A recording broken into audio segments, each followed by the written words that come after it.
तो जैसे कि हमसे बहुत सारे बच्चों ने पूछा कि मैम मैथ्स आती नहीं थी इसलिए बायो ले ली, केमिस्ट्री अब जब पीसीबी ले लिया है, केमिस्ट्री ऐसा लगता है कि थोड़ी बहुत आती है, सर के ऊपर से चली जाती है, कुछ चीज़ें तो समझ पाते हैं, कुछ नहीं समझ पाते हैं। फिजिक्स ऐसा लगता है पूरी तरीके से रिबाउंड हो जाती है, मतलब जब क्लास में टीचर पढ़ाता है तो बहुत अच्छी तरीके से समझ में आती है, बट द मोमेंट हम अकेले रहते हैं और उस पर क्वेश्चन सॉल्व करने की कोशिश करते हैं, ऐसा लगता है हमें कुछ भी समझ नहीं आया, क्वेश्चन ही नहीं समझ आ रहा कि ये पूछना क्या चाहते हैं। ठीक है, तो ये प्रॉब्लम आपके साथ अकेले नहीं हो रही बेटा, मैक्सिमम लोग इस प्रॉब्लम से जूझते हैं। ठीक, फिजिक्स ना समझ में आने का दो रीज़न है। पहली बात, या तो आपका इंटरेस्ट नहीं है, तो आपको लेक्चर ही क्लियर नहीं है, उसकी थ्योरी पार्ट ही क्लियर नहीं है, और दूसरी बात, थ्योरी तो बहुत अच्छी है क्योंकि वो राम कथा की तरह आपको बताई जा रही है और आप सुन रहे हो, बट वही है ना, कथा के एंड में स्वाहा हो जाता है और आपका भी स्वाहा वहीं पे हो जा रहा है कि आपको ये नहीं समझ में आ रहा कि जो थ्योरी आपको बताई गई उसको आपको एमसीक्यू में कैसे अप्लाई करना है, कैसे क्वेश्चन सॉल्व करने हैं। अब देखो बेटा, पढ़ चाहे जितना लो फिजिक्स में थ्योरी, कोई हेल्प नहीं करेगा। अगर मैं किसी बच्चे से पूछूं रेडियो एक्टिविटी क्या होती है, सारे बच्चे बता लेंगे, मैम रेडियो एक्टिविटी का मतलब होता है जब न्यूक्लियस डिके करता है, उसमें रेज निकलती हैं, उससे डिस्ट्रक्शन होता है, सारे बच्चे ये कहानी बता लेंगे। बट अगर मैं उस पर एमसीक्यू दे दूं तो उसमें से 50% बच्चे उस एमसीक्यू को समझ पाएंगे, 25% बस ऐसे होंगे जो उसको सॉल्व कर पाएंगे।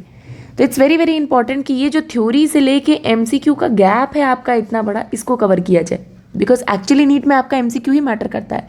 आपकी थ्योरी कितनी भी स्ट्रांग हो, doesn't matter at all, matter ये करता है कि उस 3 घंटे में तुम एमसीक्यू लगा पाए कि नहीं लगा पाए। और आज मैं आपको यहाँ पे जो हमने फिजिक्स की सीरीज स्टार्ट की है साथ में इनऑर्गेनिक की, कि हर हफ्ते में आपको एक फिजिक्स की ट्रिक का लेक्चर और एक इनऑर्गेनिक का लेक्चर मिलेगा, जहाँ पे आपको ये समझ में आए कि एमसीक्यू कैसे अटेम्प्ट करना है। I am not your usual teacher जो आपको बता के थ्योरी पढ़ाएं और थ्योरी में 10 घंटे लगाएं, ये चीज़ बिल्कुल यूज़फुल नहीं है आपके लिए। अभी यूज़फुल क्या है कि थ्योरी तो हम बड़े बड़े कोचिंग से बहुत इधर उधर पढ़ चुके, हमें कोई ये सिखा दे कि इसको अप्लाई कैसे करते हैं, that will be the most beneficial. ठीक है, अब मैं क्या करती थी, पहले मेरी स्पीड थी कि 1 मिनट में मैं एक क्वेश्चन लगा पाती थी मुश्किल से, बट एमसीक्यू प्रैक्टिस करते करते, ट्रिक्स लगाते लगाते मैक्सिमम टू मैक्सिमम 15 सेकंड्स में मैं क्वेश्चंस को अटेम्प्ट करके मार्क करने लग गई। दैट मीन्स स्पीड यहाँ पे बहुत ज़्यादा मेरी इंक्रीज हुई ड्यू टू दीज ट्रिक्स। वो सेम चीज़ मैं आपको भी समझाने की कोशिश करूँगी।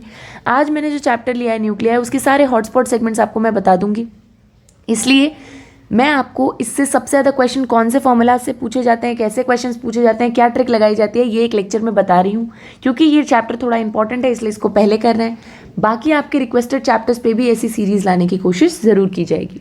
First of all you can connect us on the Instagram handle that is doctor Tanya Singh, और साथ में आप टेलीग्राम ग्रुप को ज्वाइन कर सकते हो जहाँ पे अपने सारे डाउट्स पूछ सकते हो। ये जितने बच्चों ने डाउट पूछा है ना, ये टेलीग्राम ग्रुप और इंस्टाग्राम पे ही पूछा है जो मैं आपके सामने प्रेजेंट करवा रही हूँ। फाइन, तो सबसे पहले कुछ बेसिक चीज़ें जो आपके एकदम क्वेश्चंस में पूछी जाती हैं। पहला, एटॉमिक मास यूनिट आपको पता होना चाहिए क्या होता है। देखो बेटा, क्या होता है, कार्बन में हमें पता है कि 6 प्रोटॉन 6 न्यूट्रॉन होते हैं, तो टोटल न्यूक्लियॉन्स कितने हो गए। न्यूक्लियॉन्स का मतलब होता है बच्चों, न्यूक्लियॉन्स का मतलब होता है प्रोटॉन प्लस न्यूट्रॉन, जो भी न्यूक्लियस के अंदर रहे। ठीक है, तो अगर इसमें 12 न्यूक्लियॉन्स हैं और 12 इसका एटॉमिक मास यूनिट आ रहा है, तो एटॉमिक मास यूनिट का मतलब है कि भैया एक इसमें से या तो प्रोटॉन हो या तो न्यूट्रॉन हो, मतलब एक यूनिट की क्या वेट होगी। ठीक है, इसीलिए हमने कार्बन को किससे डिवाइड कर दिया, 12 से, क्योंकि इसमें 12 न्यूक्लियॉन्स है, तो हमें पता करना है कि एक न्यूक्लियॉन का वेट कितना होता है। ठीक, कभी भी हम किसी भी एटम को रिप्रेजेंट करते हैं तो उसके ऊपर लिखते हैं ए, नीचे लिखते हैं जेड। जेड का मतलब होता है नंबर ऑफ प्रोटॉन्स, ये हम सबको पता है, और हमें पता है कि number of protons is always equal to number of electron. क्यों, क्योंकि न्यूट्रल रहता है एटम ना कभी पॉजिटिव चार्ज होता है ना कभी नेगेटिव चार्ज होता है, हमेशा न्यूट्रल रहता है, इसलिए protons is always equal two electron. Next बात करते हैं न्यूक्लियॉन्स की, तो मैंने आपको बताया न्यूक्लियॉन्स में क्या होता है, प्रोटॉन प्लस न्यूट्रॉन। ठीक है, तो ये चीज़ें आपको पता रहनी चाहिए। जब किसी भी एटम का Z सेम रहता है यानी प्रोटॉन सेम रहते हैं तो उसको बोलते हैं आइसोटोप्स। जब किसी भी एटम का A सेम रहता है तो उसको बोलते हैं आइसोबार्स। और जब किसी भी एटम का न्यूट्रॉन सेम रहते हैं, N मतलब होता है न्यूट्रॉन्स, तो अगर किसी भी एटम के न्यूट्रॉन सेम रहते हैं तो उसको बोलते हैं आइसोटोन्स। ये 3 टर्म पे क्वेश्चन पूछे जाते हैं बड़े ईजी से, तो ये आपको पता होने चाहिए।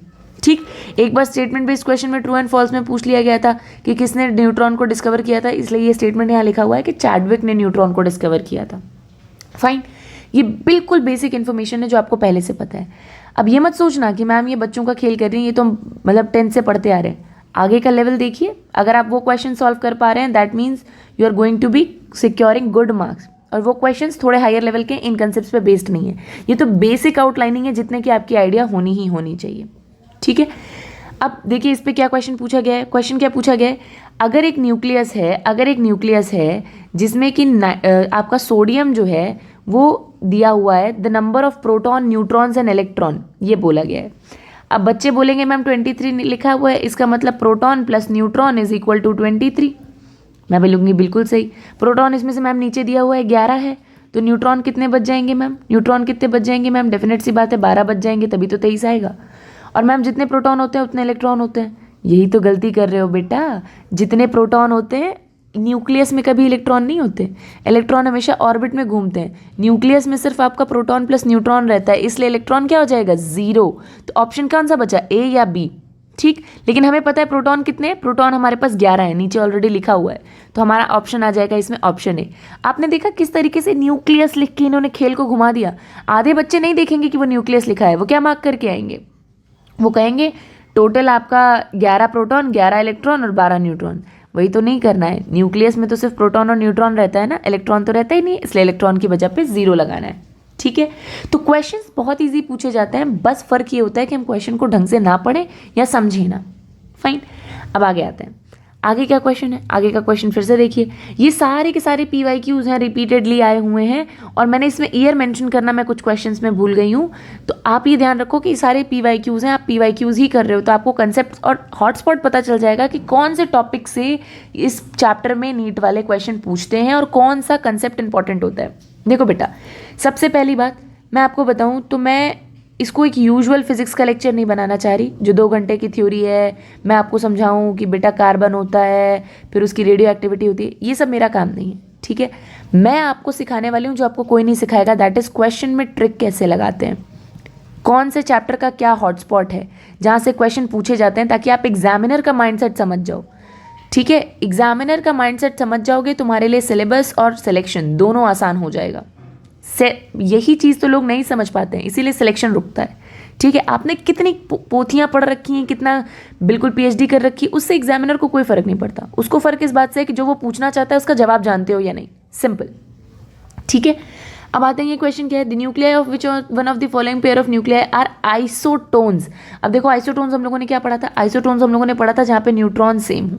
ठीक है, तो इनमें से कौन सा ऐसा है जिसमें न्यूट्रॉन सेम है? न्यूट्रॉन निकालने के लिए क्या करेंगे, ये ऊपर दिया है प्रोटॉन प्लस न्यूट्रॉन और नीचे दिया है प्रोटॉन, तो प्रोटॉन को माइनस कर दो। 74 माइनस 30 34 कितना आ जाएगा? 30।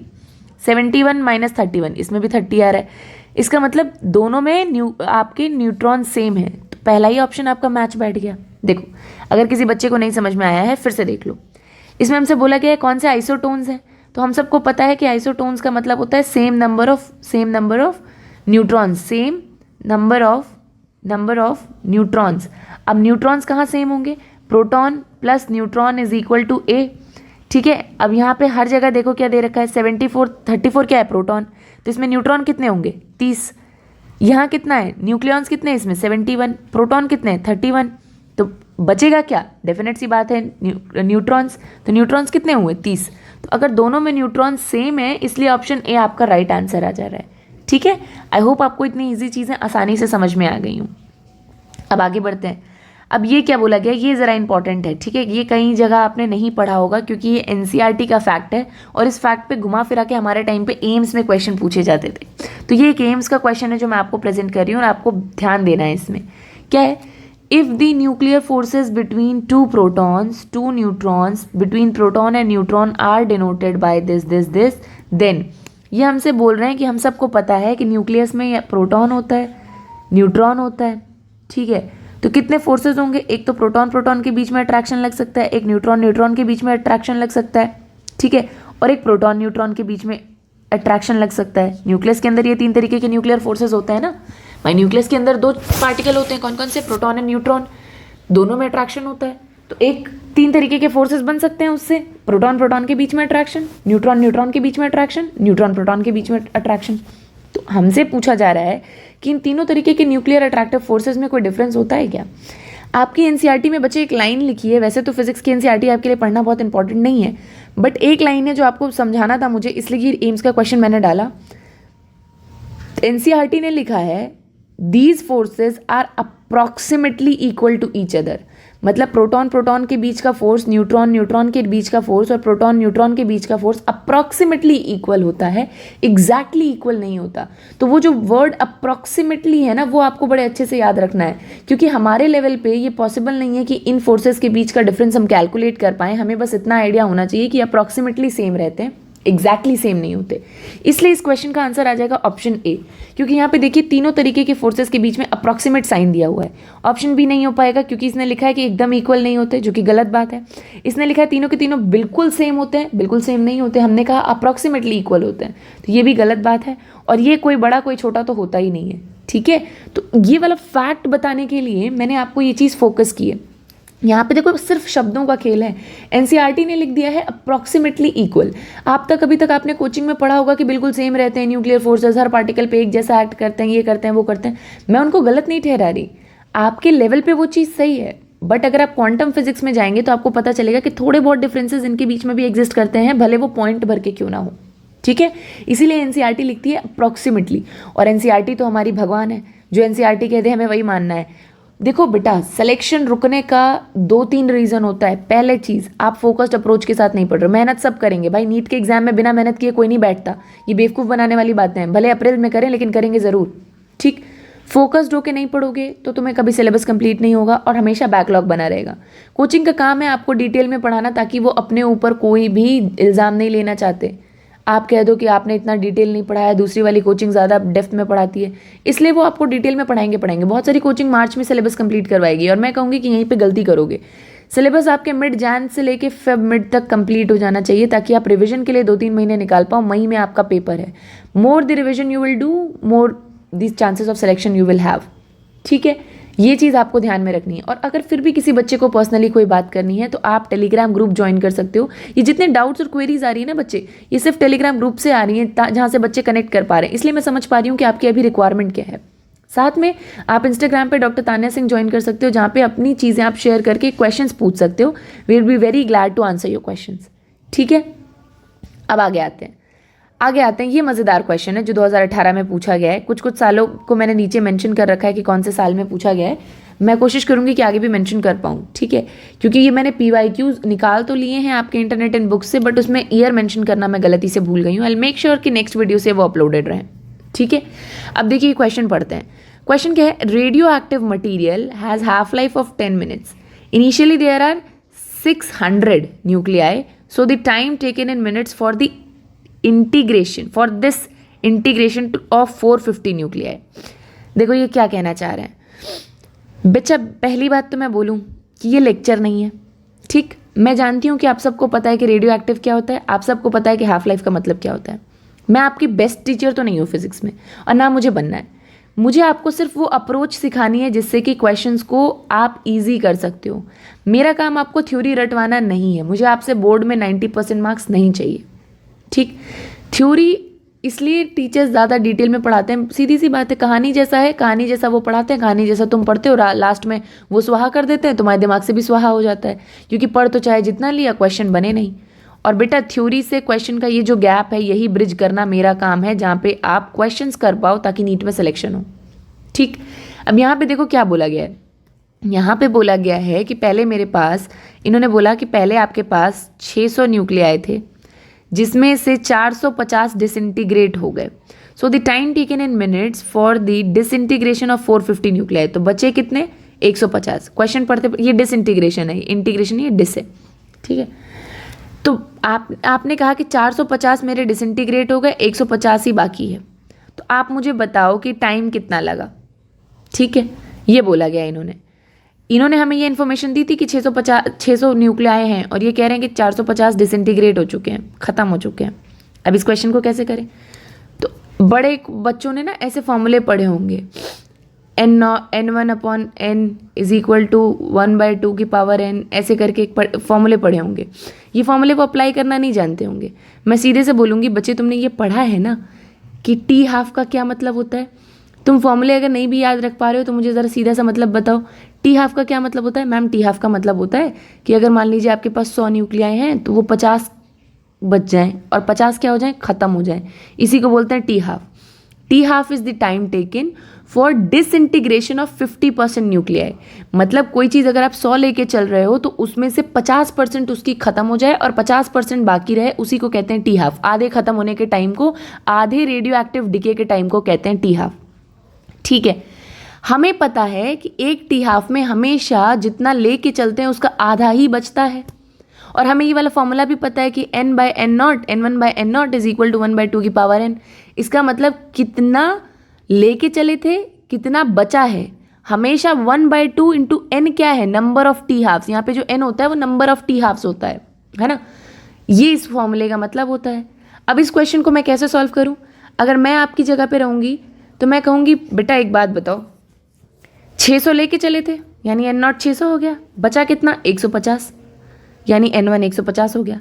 ये कितने गुने कम हो गए, मतलब 650 से 150 कितना रेशियो हुआ, कितने टी हाफ लगे होंगे? मैम पहले 600 से 300 हुआ होगा, 300 से 150 हुआ होगा। मैं कहूँगी बिल्कुल सही बात है, एकदम सही रास्ते पे जा रहे हो। तो यहाँ पे देखो आधा होने में एक टी हाफ यहाँ लग गया, दूसरा टी हाफ यहाँ लग गया, तो टोटल टाइम कितना हो गया 2 into T half. T half कितना दे रखा है 10 minute. Option A will be the right answer 20 minutes, क्योंकि पहले टी हाफ में पहले 10 मिनट में 600 से 300 होगा, दूसरे 10 मिनट में फिर 300 से 150 होगा। इसका मतलब लेके चले हो 600, बच गया 150, तो 400 400 450 तो वैसे भी खत्म हो गया ना, हो गया डिसइंटीग्रेट। यही तो पूछ रहा है क्वेश्चन में। ठीक है, तो आपको ये ध्यान देना है कि जो लेके चले हो और कितना बच रहा है उसके बीच में कौन सा रेशियो बन रहा है, 1/2 बन रहा है, 1/4 बन रहा है, क्योंकि हमेशा ये जो n है ना, ये नंबर ऑफ टी हाफ्स होता है, और ये हमेशा 1/2 के रेशियो में अगर तुम ले आए, जितने न्यूक्लियाई बचे हैं और जितने तुम लेके चले हो, तो तुम्हारा क्वेश्चन आसान हो जाएगा। That will be very very easy. ठीक, अच्छा, आई होप आपको ये चीज़ समझ में आ गई हो। नेक्स्ट क्वेश्चन पे चलते हैं। फिर से मैम देखते हैं आप कितना कर पाती हैं। मैंने कहा ठीक है, चलो ये देख लो। A sample has 4 into 10 to the power 16 radioactive nuclei with a half-life of 10 days. The number of atom decaying in 30 days. फिर से वही कह रहा है कि 10 दिन में ये आधा हो जाता है, और ये कह रहा है 30 दिन में कितना होगा। ये तो बहुत सिंपल सा क्वेश्चन है। कैसे सिंपल सा क्वेश्चन है, आके देख लीजिए। The number of atom decaying, कितना डीके कर गया ये पूछ रहा है, वो बड़ा ध्यान से देखना। हम 4 into 10 to the power 16 लेके चले, उसके बाद एक टी हाफ जाएगा, 10 दिन चले जाएंगे अगर हमारे, तो कितना बच जाएगा, हमारे पास बचेगा 2 into 10 to the power 16। फिर दूसरा 20वें दिन में क्या बचेगा 1 into 10 to the power 16, और लास्ट दिन में क्या बचेगा 0.5 into 10 to the power 16। 30 दिन यही तो हुआ, 10 दिन में इतना होगा, फिर अगले 10 दिन में ये होगा, फिर दूसरे 10 दिन में ये होगा, हो गया 30 दिन। तो अब ज़रा मुझे बताओ ये क्या हो गया 0.5 into 10 to the power 16, ये बचा है, ध्यान रखना, ये n1 है जो बचा है, और ये n0 है जो तुम लेके चले हो। तुमसे क्या पूछा गया है, कितना डीके कर गया, मतलब कितना खत्म हो गया। तो डेफिनेट सी बात है 4 minus 0.5, 3.5 into 10 to the power 16 is the number of atom जो आपका खत्म हो गया, क्योंकि ये तो बचा वाला है ना। क्या इतने सिंपल से फॉर्मूलेज आपको नहीं आते थे? क्या आपको ये फॉर्मूला नहीं पता है n1/n0 is equal to half की पावर n, जहाँ पे n is number of T half? ये आपको नहीं पता है? बिल्कुल पता है। कोचिंग में नहीं पता है क्या? मैम कोचिंग में तो बहुत बताया गया। तो क्या आपको ये सिखाया गया कि क्वेश्चन को अप्रोच कैसे करते हैं? हमेशा टी हाफ के टर्म्स में देखो। अगर टी हाफ के टर्म्स में देखोगे और ये कंसेप्ट तुमको क्लियर है, तो ये ट्रिक लगाना कोई बड़ी बात नहीं है। तुम देख रहे हो कितने आसानी से क्वेश्चंस निकल रहे हैं। फर्क सिर्फ आपकी अप्रोच और आपके ट्रिक्स का है। टीचर्स आपको थ्योरी सिखा देते हैं, बट आप खुद को एमसीक्यू नहीं सिखा पाते। वो जो गैप है ना नॉलेज का, वही ब्रिज करना है हमें, ठीक है? और अगर ये ब्रिज हो गया तो सिलेक्शन दूर नहीं है। तुम देख रहे हो ना, मेरे को ये पढ़े हुए यार 4-5 साल हो चुके हैं, और ऐसा नहीं कि आपको पढ़ाने से पहले मैं बहुत डिटेल में पढ़ती हूँ, नहीं पढ़ती।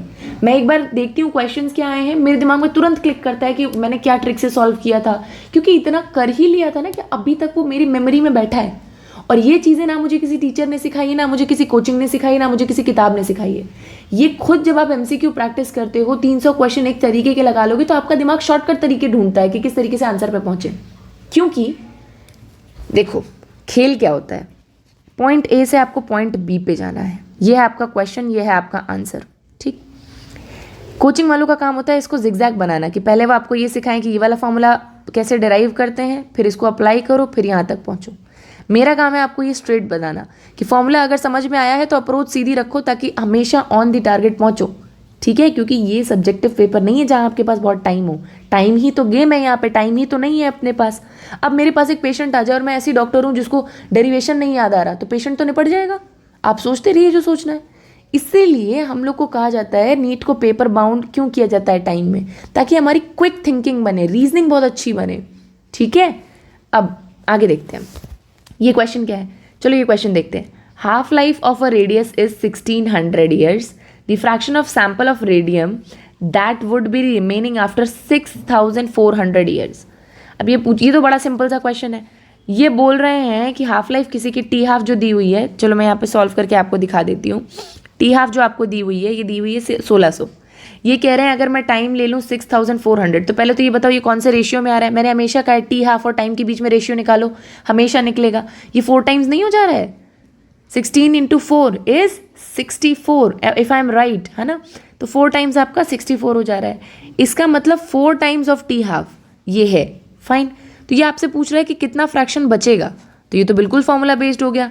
n1 bye n0 is equal to 1/2 की पावर n। अब यहाँ पे n क्या आ रहा है, नंबर ऑफ टी हाफ क्या आ रहा है, 4 आ रहा है, तो 1/2 इंटू पावर 4, तो 4 क्या आ जाएगा आपका, दैट विल बी 1/16।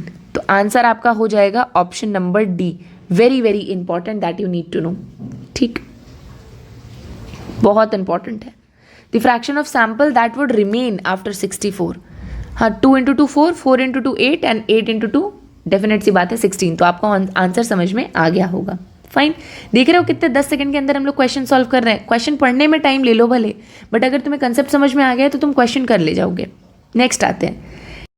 ये क्वेश्चन कह रहा है आपसे कि the radio active element has half life of 800 years. ठीक है, ये आपसे कह रहा है कि 6400 ईयर्स के बाद कितना अमाउंट बचेगा। फिर से ये सिंपल क्वेश्चन हो गया, क्यों?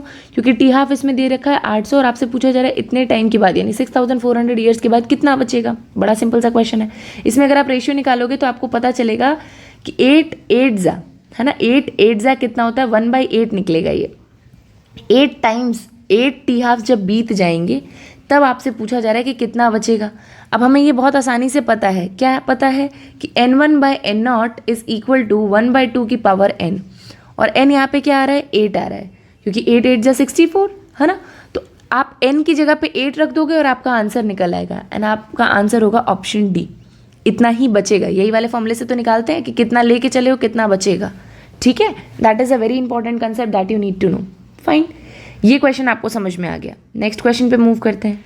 नेक्स्ट क्वेश्चन क्या पूछ रहा है, अब जरा क्वेश्चन ध्यान से देखेंगे। क्या है ये क्वेश्चन? क्वेश्चन कह रहा है कि the count rate of Geiger Muller counter for the radiation of a radioactive material of half life 30 minutes decreases to 5 seconds after 2 hours. ठीक है, द इनिशियल काउंट रेट। अब बहुत बच्चे कहेंगे कि मैम हमें क्या पता क्या होगा क्या नहीं, हमसे क्या मतलब है क्या होगा क्या नहीं, हमें तो बिल्कुल समझ नहीं आ रहा। मैं बोलूँगी ज़रा धैर्य रखो, धैर्य इसलिए रखो क्योंकि क्वेश्चन जानबूझ के ऐसा बनाया गया है ताकि आप डर के क्वेश्चन छोड़ दो। है कुछ नहीं क्वेश्चन में, सिर्फ तुम्हें डराने के लिए ऐसा बनाया गया है। ये तुमसे क्या कह रहे हैं? ये तुमसे कह रहे हैं कि एक रेडियो एक्टिविटी चल रही है। देखो बेटा, एक चीज़ ध्यान रखो, एक ट्रिक आप और याद रखो, activity is proportional to number of nuclei. कभी भी किसी भी चीज़ की एक्टिविटी होती है ना रेडियो एक्टिविटी में, is proportional to number of nuclei, number of radioactive nuclei. ये बहुत इंपॉर्टेंट है, आपको ध्यान रखना। क्योंकि एक्टिविटी इसलिए प्रोपोर्शनल होती है इसके, बिकॉज रेडियो एक्टिव जो रेडिएशंस होते हैं वो फर्स्ट ऑर्डर काइनेटिक्स को फॉलो करते हैं। और फर्स्ट ऑर्डर में तो आपको पता है ऐसे करके एक चार्ट बनता है कि जो आपका रेट ऑफ रिएक्शन रहता है और जो कॉन्सेंट्रेशन रहता है, जैसे जैसे रेट कम हो, जैसे जैसे कॉन्सेंट्रेशन बढ़ता है वैसे वैसे रेट बढ़ता है। ये तो मैं डिसइंटीग्रेशन का दिखा रही हूँ, सॉरी। जैसे जैसे आपका कॉन्सेंट्रेशन बढ़ता है वैसे वैसे रेट बढ़ता जाता है, वैसे वैसे रेट बढ़ता जाता है। तो अगर ये चीज़ डिसइंटीग्रेट करेगी, डिसइंटीग्रेट का मतलब जैसे न्यूक्लियर रिएक्शंस काम आएंगे, तो जैसे जैसे कॉन्सेंट्रेशन आपका ज़्यादा बढ़ेगा, मतलब जहाँ आप रेडियो एक्टिव न्यूक्लियस ज़्यादा लोगे वैसे वैसे आपका रेट बढ़ता रहेगा। ठीक है, तो फर्स्ट ऑर्डर काइनेटिक्स होती है आपकी रेडियो एक्टिव जो इंटीग्रेशन या डिसइंटीग्रेशंस रहती हैं, ये चीज़ आपको ध्यान रखनी है। तो यहाँ पे अगर आपकी एक्टिविटी दी है तो एक्टिविटी देख के घबरा मत जाना। एक्टिविटी का एक्टिविटी का मतलब नंबर ऑफ न्यूक्लियाई से ही होता है। अगर मैम ने ये बता दिया तो मैम ये कहना चाह रही हैं क्या कि n1 bye n0 is equal to 1/2 की पावर n, ये वाला फॉर्मूला आप एक्टिविटी के लिए भी लगा सकते हो। मैं कहूँगी हाँ बच्चे, यही तो ट्रिक है। एक्टिविटी के लिए वो उतना लंबा लॉग वाली इक्वेशन लगाने की ज़रूरत नहीं है। ठीक है, आपको यही तो समझना है कि जो रेडियो एक्टिव रिएक्शंस होती हैं वो फर्स्ट ऑर्डर काइनेटिक को फॉलो करती हैं। तो मतलब जिस तरीके से न्यूक्लियस उनका कम होता जाएगा वैसे उनका रेट भी कम होता जाएगा। That is very very important that you need to know. इसीलिए अगर आप नंबर ऑफ न्यूक्लियाई ऐसे निकाल रहे हो तो आप एक्टिविटी भी ऐसे निकाल सकते हो। और इसीलिए मैं कह रही हूँ कि आप इस फॉर्मूले को यूज़ कर लो, आप बहुत आसानी से आंसर तक पहुँच जाओगे। कैसे, देखते हैं। यहाँ पे इन्होंने कहा है कि हाफ लाइफ इसकी 30 मिनट है। मैंने कहा ठीक है चलिए 30 मिनट है। और ये कह रहा है कि 2 घंटे बाद, मतलब ये जो टाइम हमें दे रहा है ये कह रहा है कि 2 घंटे बाद इसकी एक्टिविटी कितनी हो गई है बच्चे? इसकी एक्टिविटी हो गई है 5 पर सेकेंड, मतलब 5 न्यूक्लियस पर सेकेंड इसके डिसइंटीग्रेट कर रहे हैं। ये बताना चाह रहा है।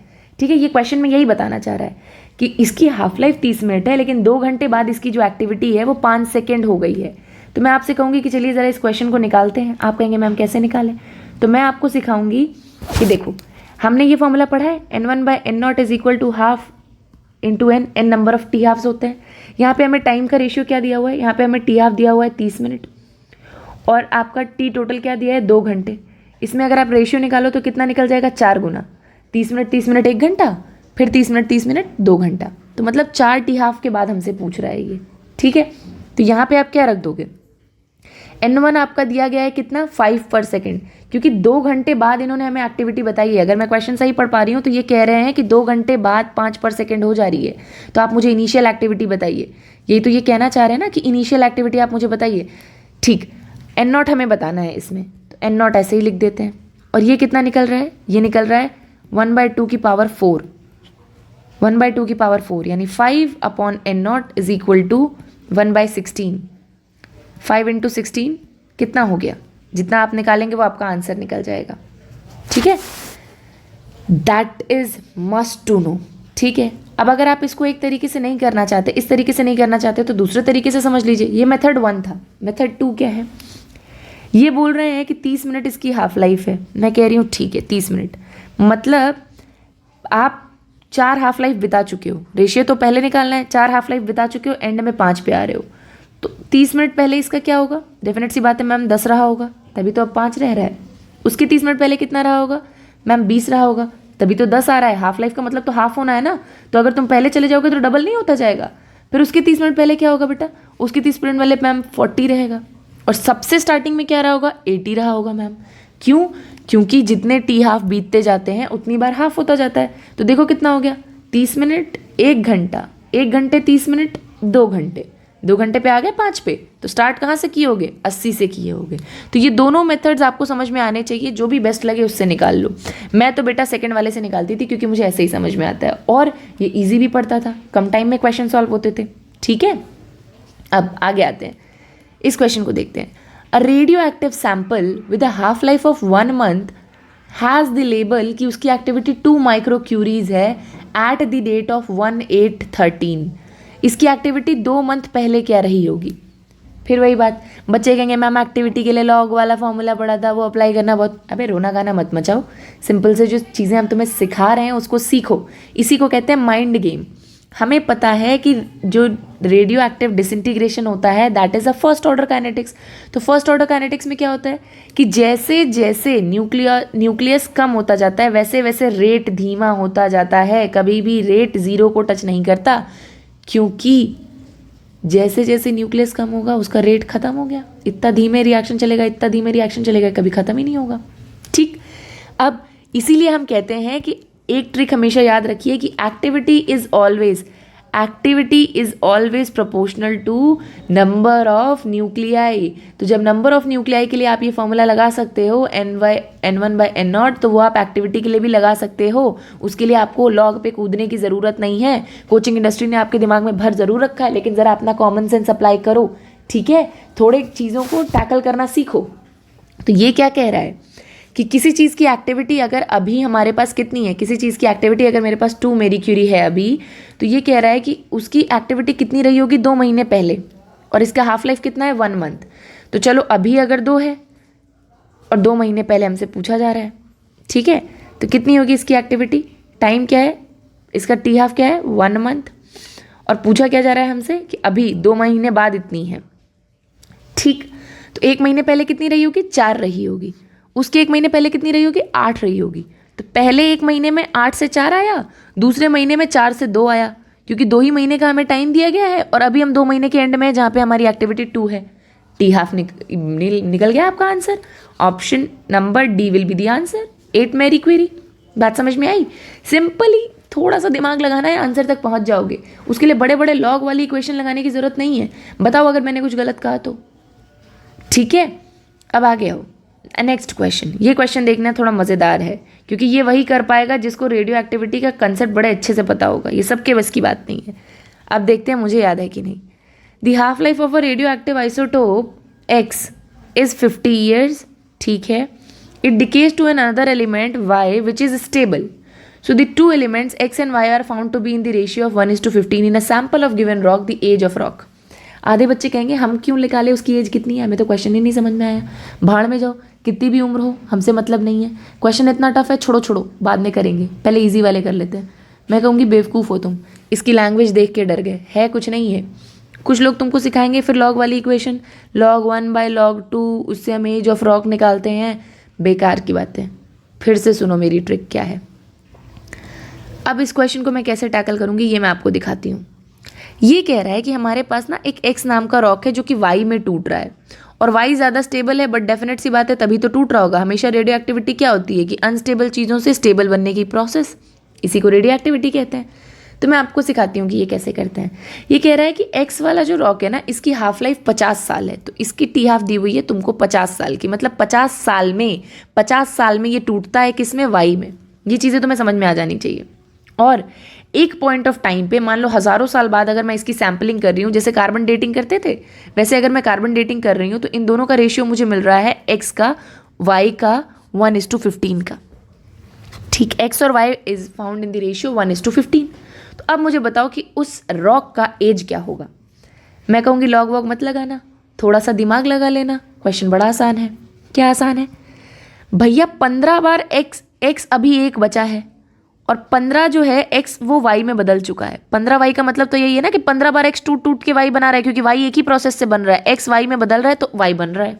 ठीक, जैसे कार्बन डेटिंग होती है कि कार्बन 14 टूटता है तो कार्बन 12 बनता है, सेम उसी तरीके से एक x टूट रहा है और एक y बना रहा है। ठीक, एक पॉइंट ऑफ टाइम पे अगर मेरे पास x सिर्फ 1 बचा है और y बचा है 15, तो कहीं ना कहीं ये 15y जो आया है ये x से ही आया है। हाँ मैम आया तो है। तो टोटल x स्टार्टिंग में कितना रहा होगा अगर मैं पूछ दूँ तो? मैम अभी 15y है और एक x बचा है, मतलब 16 रहा होगा। बहुत बढ़िया, इतना छोटा सा दिमाग अप्लाई कर पा रहे हो। लॉग वॉग में घुसने से ज़्यादा एकदम मंद बुद्धि हो जाते हैं बच्चे कोचिंग में जा जाके, उनको लगता है लॉग वाली इक्वेशन, ये वाला फॉर्मूला, वो वाला फॉर्मूला। थोड़ा कॉमन सेंस अप्लाई कर लो। क्या कॉमन सेंस कहती है? y हमेशा x से बनता है। y अगर किसी टाइम पे मुझे 15 मिल रहा है तो 15 के 15 x से ही तो बना होगा डिसइंटीग्रेट करके। अभी x कितना बचा है? 1, जो आगे चल के ये भी y में बदल जाएगा। ठीक, तो टोटल शुरुआत में x कितना रहा होगा? तो भैया टोटल रहा होगा यानी 15y का प्लस 1 x का, यानी 16 रहा होगा स्टार्टिंग में आपका x। वही तो पूछ रहा है, यही पूछ रहा है आपसे कि कौन सा वो टाइम होगा जब y बना ही नहीं होगा, सिर्फ x होगा। वही तो एज हो जाएगी उसकी। भाई एज का मतलब क्या है? जब कोई चीज़ पैदा हुई, पैदा कब हुई? जब अपने प्योर फॉर्म में, मतलब सिर्फ x ही x बचा है, y बना ही नहीं है। यही तो पूछा जा रहा है कि जब x 16 होगा, पूरा x होगा, तो कितना टाइम होगा? देखो ज़रा मेरे ध्यान से। n1/n0 इज इक्वल टू 1/2 की पावर n। कैसे अप्लाई करें इसको? देखो ज़रा ध्यान से। n1 कितना बचा? x कितना बचा अभी? 1। स्टार्टिंग में लेके कितना चले हो? 16। कितना हो गया बच्चे? n की वैल्यू आ जाएगी आपके पास 4, मतलब 4 हाफ लाइफ जा चुकी है। तो t is equal to 4 into T half. T half कितना है? 50 साल। मतलब एज कितनी होगी रॉक की? 200 साल। आंसर निकल गया आपका। हो गया मुश्किल क्वेश्चन सॉल्व। समझ में आई बात? इस तरीके से फॉर्मूला अप्लाई करते हैं कॉमन सेंस के साथ। ये ट्रिक्स होती हैं to approach a difficult question. ये डिफिकल्ट क्वेश्चंस में काउंट होता है इसलिए क्योंकि ये एम्स में पूछा जाता था, नीट में भी पूछा जा रहा था, इसलिए मैंने आपको इसकी ट्रिक बता दी। अब सेम ऐसा ही क्वेश्चन दूसरा देखते हैं जो दूसरी बार आया है। Half life of a radioactive isotope, उनको पता है अच्छे तरीके से कि जहाँ ये इतना बड़ा सा क्वेश्चन देखेंगे और हाफ लाइफ 2 एलिमेंट दिखा देंगे, फिर एज पूछ लेंगे, बच्चे कहेंगे हम अपनी उम्र भूल जाएंगे, हमको ये क्वेश्चन सॉल्व नहीं करना। वो आपकी कमजोरी जानते हैं, इसलिए आपकी दुखती नस ही दबाएंगे वो। और मज़े की बात तो यही है कि हमें भी वही पसंद है कि दुखती नब्ज आप दबाइए, हम उससे खुद को इतना डेवलप कर लेंगे कि आपके क्वेश्चन धड़ाधड़ आंसर निकाल के देंगे। ठीक है, वैसे ये आंसर नहीं है, गलती से मैंने मार्क कर दिया है। अब देखो क्या बोला जा रहा है इसमें, फिर से हाफ लाइफ एक आइसोटोप X है जिसकी 20 ईयर्स है, जो कि Y में बदल रहा है, जो ज़्यादा स्टेबल है। ये जब हमने सैम्पलिंग की ना किसी रॉक की, तो उसमें ये रेशियो 1:7 में मिल रहा है। तो आपसे एज पूछी जा रही है रॉक की कि रॉक की एज क्या हो। फिर से देखते हैं, एक X है जो कि Y में बदल रहा है, और इसकी हाफ लाइफ कितनी है बच्चे, इसकी हाफ लाइफ है 20 ईयर्स। तो मतलब एक Y बनने में 20 साल लग जा रहा है। ठीक है, 20 साल लग जा रहा है तब जाके Y बन पा रहा है। 20 ईयर्स इसकी हाफ लाइफ है। जब मैंने सैम्पलिंग की, जब मैं किसी टाइम पे सैम्पल कलेक्ट कर रही हूँ, तो उसमें X और Y किस रेशियो में है, 1:7 के रेशियो में है। ठीक है मैम, 1:7 के रेशियो में है। तो आपसे बताना है कि क्या उसका एज रहा होगा। फिर से वही बात, भैया 7Y बनने में इसका मतलब 7X होगा पहले, तभी तो Y बन रहा है। तो स्टार्टिंग में N0 कितना हो जाएगा, X कितना बचेगा, N0 का मतलब जब सिर्फ X हो, ठीक, कितना हो जाएगा 8। क्यों, क्योंकि एक अभी वो बचा है खुद से, और 7 वो किस में बदल चुका है, Y में बदल चुका है। तो टोटल कितना होगा, वो 8 होगा, डेफिनेट सी बात है। तो N1/N0 का रेशियो कितना आ रहा है, ये आ रहा है बच्चे 1/8, क्योंकि अभी कितना बचा है, वो 1 बचा है, और पहले कितना था, 8 था, = 1/2 की पावर n। n निकल गया आपका 3, इसका मतलब 3 हाफ लाइफ जा चुकी है। तो t कितना होगा, 3 × t½ will be the as. क्या हो गया इसका answer, option A, 60 years is the answer of the rock. जिनको नहीं समझ में आया फिर से एक बार देखो, X एक एलिमेंट है जो किसी रॉक में मिल रहा है प्योर फॉर्म में, जब रॉक नई बनी है, लेकिन ये रेडियो एक्टिव है। तो ये धीरे धीरे एक स्टेबल कंपाउंड Y में चेंज हो रहा है। सबकी टेंडेंसी होती है अनस्टेबल से स्टेबल सिचुएशंस में जाने की। इसको ये करने में 20 साल लग रहे हैं। हमसे कहा जा रहा है कि मैं किसी पॉइंट ऑफ टाइम पे सैंपल कलेक्ट कर रही हूँ जिसमें कि हमें रॉक में 1 गुना X मिल रहा है, उससे 7 गुना ज़्यादा Y मिल रहा है। तो बड़ा सिंपल सा बात है कि जब एक X टूटता है तब एक Y बनता है। अगर 7Y बने, इसका मतलब 7X पहले से टूट चुका है, स्टार्टिंग से 7 टूट चुका, 1 बाकी है। तो टोटल कितना रहा होगा, 8। अभी कितना है, 1। तो N1/N0 का रेशियो आपको मिल गया। 1/2 की पावर n होती है, n का मतलब होता है नंबर ऑफ हाफ लाइफ्स। आपको पता चल गया कितने हाफ लाइफ जा चुके हैं। हाफ लाइफ ऑलरेडी दिया हुआ है 20 साल, कितने जा चुके हैं, 3 × 20, 60 विल बी द आंसर। ठीक है, ये हो गया आपके क्वेश्चन का सोल्यूशन। अब ये क्वेश्चन नेक्स्ट लेवल का है, जो कि आपके जेई में भी आता है, और जेई का ये डिफिकल्ट क्वेश्चन उठा के नीट में कॉपी कर दिया था। अब ठीक है, हर क्वेश्चन जेई का नीट में नहीं आता, लेकिन कुछ क्वेश्चंस वो लोग कॉपी करने की कोशिश करते हैं जिससे कि रैंक बनती है। ठीक है, AIR1 AIR2 इससे डिसाइड होते हैं। बट अगर आप ये कर जाओ तो क्या हर्जाना है, अच्छे से ट्राई करते हैं। चलिए देखते हैं क्वेश्चन क्या है। क्वेश्चन ये है कि एक मिक्सचर है जिसमें कि ना 2 रेडियो एक्टिव मटीरियल है। मैम रहने दो, अब हम नहीं कर रहे, 2 मिला रहे हैं, अब हमें करना ही नहीं है। बेटा धैर्य रख, एक बार क्वेश्चन तो पढ़ ले, फालतू में मत डर। A1 A2 जिनकी हाफ लाइफ दी हुई है 20 सेकेंड्स एंड 10 सेकेंड्स रिस्पेक्टिवली। अरे मैम हो गया, धैर्य रखो, आराम से क्वेश्चन पहले पढ़ लो, उसके बाद विल डिसाइड कि सच में डिफिकल्ट था या सिर्फ हमारे दिमाग का खेल है ये। इनिशियली इस मिक्सचर में A1 जो है वो 40 ग्राम है, A2 जो है वो 60 ग्राम्स है। आपसे पूछा जा रहा है ऐसा कौन सा टाइम पीरियड आएगा जब दोनों इक्वल हो जाएंगे। ठीक है, बहुत शौक है ना इनको हमें परेशान करने का। चलो देखते हैं ये कर भी पाए हैं कि नहीं। ये हमसे कह रहे हैं कि एक रेडियो एक्टिव सैंपल है जिसमें कि 2 चीज़ें मिक्स्ड हैं, A1 है और A2 है। A1 की जो हाफ लाइफ है वो आपकी 20 सेकेंड्स है, इसकी टी हाफ कितनी है, 20 सेकेंड्स इसकी टी हाफ है। ठीक है, और इसकी टी हाफ कितनी है, इसकी टी हाफ आपकी 10 सेकेंड्स है। कितनी है, 10 सेकेंड्स है। आपसे बोला जा रहा है स्टार्टिंग में मैं क्या कर रही हूँ, स्टार्टिंग में मैं A1 का 40 ग्राम और A2 का 160 ग्राम लेके चल रही हूँ। अब आधे बच्चे यहीं पे बेहोश हो जाएंगे, कहेंगे हमें पढ़ना ही नहीं है। सुन तो ले बेटा, क्या पता तुम्हारे अंदर भी अगर मैं वो ट्रिक घुसा दूँ तो तुम भी AIR1 लेके आ जाओ। ठीक है, अगर तुम्हारे दिमाग में मैं वो ट्रिक फिट कर पाई, एकदम बढ़िया से घुसा के ताला मार दिया मैंने तुम्हारे दिमाग में, तो तुम भी अच्छी AIR1 ला सकते हो। It's very very possible. तो आप ज़रा ध्यान से देखिएगा। ये बोल रहे हैं किस पॉइंट ऑफ टाइम पे दोनों बराबर हो जाएंगे, मतलब A1 और A2 बराबर हो जाएंगे। चलिए इसको कुछ करने की कोई ज़रूरत नहीं है। बच्चे सोचेंगे क्या लगाएं, लॉग लगाएं, क्या लगाएं, कुछ नहीं लगाना। ध्यान से देखो, एक टी हाफ में एक 10 मिनट में जितने में इसका एक टी हाफ होता है उतने में इसका 2 टी हाफ हो जाता है। मतलब जब 20 सेकंड का टाइम बीतता है तो A1 बस एक बार टूटता है, जबकि A2 2 टी हाफ पार कर चुका होता है। भाई 20 सेकंड टाइम दोनों के लिए तो इक्वल रहेगा, दोनों की अलग अलग घड़ियां तो होती नहीं है। तो 20 सेकंड में A1 क्या होगा, 40 से 20 ग्राम होगा, जबकि 20 सेकंड में यहाँ पे क्या होगा, यहाँ पे एक बार ऑलरेडी 160 से 80 ग्राम और फिर 40 ग्राम हो चुका होगा। एक 20 सेकंड की मैं बात कर रही हूँ, क्योंकि इनका टी हाफ 10 सेकंड का है तो ये 2 बार टूटेंगे उतने ही टाइम में। इनका टी हाफ 20 सेकंड का है तो ये एक ही बार टूटेंगे। फिर नेक्स्ट टी हाफ कंपेयर करिए। नेक्स्ट 20 सेकंड में ये 20 ग्राम से कितना हो जाएगा, 10 ग्राम हो जाएगा। और ये कितना हो जाएगा नेक्स्ट 20 सेकंड में, एक बार फिर 10 सेकंड में कितना हो गया, ये 20 ग्राम। कितना हो गया ये 20 ग्राम। और नेक्स्ट 10 सेकंड में कितना हो गया ये, नेक्स्ट एक बार और जाएगा तो 10 ग्राम। 10 ग्राम 10 ग्राम दोनों बराबर हो गया। अब काउंट कर लो कितने टी हाफ लगे। इसके 2 टी हाफ लगे और इसके कितने लग गए, 4 लग जाए। 1 2 3 4। टाइम तो दोनों का सेम ही आ रहा है। 40 सेकंड ऐसा टाइम पीरियड होगा जब दोनों इक्वली बचे होंगे। तो आंसर होगा आपका 40 सेकंड्स। ठीक है, इसको इस अप्रोच से किया जाता है। और एक बात बताऊं, वैसे तो एक बार ट्राई कर लेना। मैंने जितने क्वेश्चंस में ट्राई किया है, जिसका टी हाफ छोटा रहता है ना, उसके फोर्थ, और जिसका टी हाफ बड़ा रहता है, अगर उसका रेशियो 1:2 का है, यहाँ पे देखो 1:2 का है ना, ये 10 सेकंड ये 20 सेकंड, तो ये इसके 2 गुना तो है ही।